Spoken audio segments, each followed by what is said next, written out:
আসসালামু আলাইকুম। আপনাদের জন্য আজকে একটা ভূতের গল্প নিয়ে এসেছি। তো বেশি কথা না বলে চলুন শুরু করা যাক। মেয়েটির নাম হচ্ছে নেহা এবং তার বান্ধবী এশা।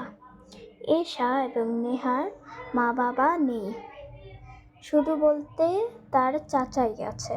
চাচা পড়াশোনার খরচ দিত এবং আর কি দেখেও রাখতো। আর চাচার বাড়ির থেকে ওদের ভার্সিটিটা খুবই দূরে, যার কারণে ওরা একটি বাসা ভাড়া নেয়, বলতেই পারেন ব্যাচেলর বাসা।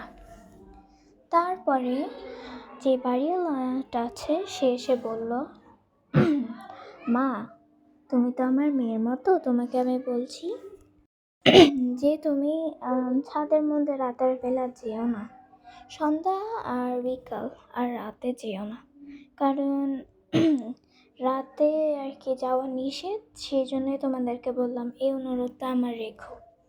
ওই বললো আচ্ছা আঙ্কেল ঠিক আছে। তারপরে আর এশা তার আর কি ওর বান্ধবী ও একদিন ওয়াশরুমে গেল। ওয়াশরুমে গিয়ে দেখে যে একটা মেয়ে সাদা কাপড় পরা এবং মেয়েটির চেহারা এত বিচ্ছিরি, আর আয়নাতে লিখে রেখেছে আমাকে মুক্তি দাও। তারপরেই শুরু হলো আসল কাহিনী। মেয়েটি অজ্ঞান হয়ে গেল।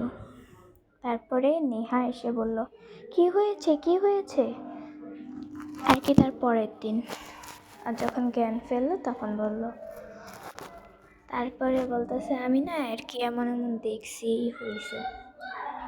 পরে বলল যে তুই যে এত ভূতের মুভি দেখিস তার কারণে মনে হয়। পরে বলে ও আচ্ছা। তারপরেই মেয়েটি আর কি এসা একদিন ও নিজের রুমে ঘুমাচ্ছিল এবং ওর যে বান্ধবী আর কি নেহা একদিন ছাদে গেল। ছাদে গিয়ে দেখে ওই সে মেয়েটাই যে মেয়েটার কথা ওর বান্ধবী বলেছিল। আর হঠাৎ করে সেই মেয়েটি ওর দিকে তাকায় এমন জোরে একটা হাসি দেয় যে ওর কান ফেটে যাওয়ার মতো।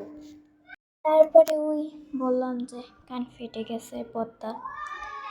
তারপরে ওর বান্ধবী এসা বলল বাড়িওয়ালা আঙ্কেলের কাছে গিয়ে, আঙ্কেল আমার বান্ধবীর কান ফেটে গিয়েছে ছাদে যাওয়ার পর থেকে, কিন্তু আসলে ছাদের রহস্যটা কি আমাদেরকে একটু বলতে পারবেন?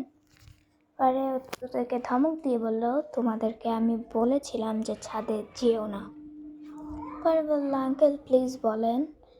পরে বলল যে এখানে আগে একটা ফ্যামিলি থাকতো, সেটা আর কি তার মা বাবা আর মেয়েটি। আর একদিন ওদের বাসায় একজন ছেলে আসে, আর বলতে পারো সেটা হচ্ছে ওদের বন্ধু বা আত্মীয় এমন হতে পারে। এসেছে মুখ ঢেকে চোরেদের মতো সেজে এসেছে। তারপরে বলল যে সব সম্পত্তি আমাদেরকে দিয়ে দাও। পরে বলল যে না, তোমাকে আমি সম্পত্তি কেন দেব, তুমি আমাদের কে হও? পরে ছেলেটি বলল যা বলেছি তাই করো, না হলে তোমাদেরকে খুন করবো। পরে বললো যেমন চাই করো।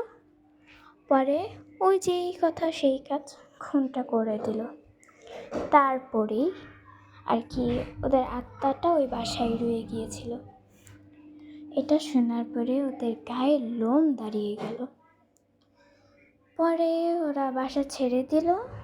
এই তো টাটা আল্লাহ হাফেজ। এটুকুই ছিল আজকের ভূতের গল্পটা আপনাদের জন্য। এরপরে নতুন গল্প নিয়ে আসবো। আর রমজান মোবারক।